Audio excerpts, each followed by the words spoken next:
Why is India planning to build 18 new metro corridors in Delhi NCR in Phase 5 of Delhi Metro?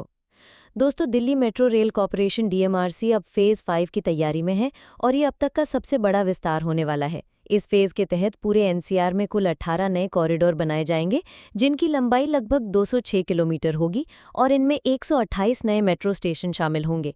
अभी Delhi metro का network लगभग 400 kilometre है, लेकिन phase 5 पूरा होने के बाद ये बढ़कर 700 किलोमीटर के पार पहुंच जाएगा। इसका फायदा न केवल दिल्ली बल्कि गाजियाबाद, नोएडा, गुरुग्राम, फरीदाबाद और सोनीपत जैसे एनसीआर के शहरों को भी मिलेगा। फेज़ 5 में मेट्रो की सभी मौजूदा लाइनों का विस्तार किया जाएगा और इसके अलावा 6 नई लाइनें भी बनाई जाएंगी। उदाहरण के लिए रेड लाइन को एक और गाजियाबाद और दूसरी ओर सोनीपत तक बढ़ाया जाएगा। वॉयलेट लाइन बल्लभगढ़ से पलवल तक जाएगी और ब्लू लाइन को साहिबाबाद व उद्योग विहार गुरुग्राम तक विस्तारित किया जाएगा।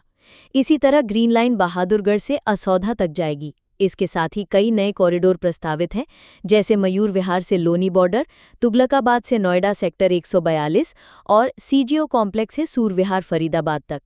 सबसे अहम बात यह है कि इस फेज़ की प्राथमिकता में 3 कॉरिडोर शामिल हैं: सेंट्रल विस्टा कॉरिडोर, एरोसिटी से टर्मिनल 1 तक और तुगलकाबाद से कालिंदी कुंज तक। इन पर काम सबसे पहले शुरू होगा। रिपोर्ट्स के अनुसार इनकी डीपीआर विस्तृत परियोजना रिपोर्ट तैयार हो चुकी है और सरकार के पास मंजूरी के लिए भेजी जा चुकी है। फेज़ 5 पूरा होने के बाद दिल्ली मेट्रो न सिर्फ देश का बल्कि दुनिया का सबसे बड़ा और आधुनिक मेट्रो नेटवर्क बन जाएगा।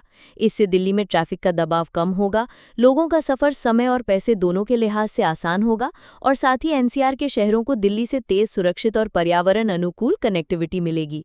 अगर आपको ये जानकारी पसंद आई हो तो हमारे चैनल को लाइक और सब्सक्राइब करना ना भूलें।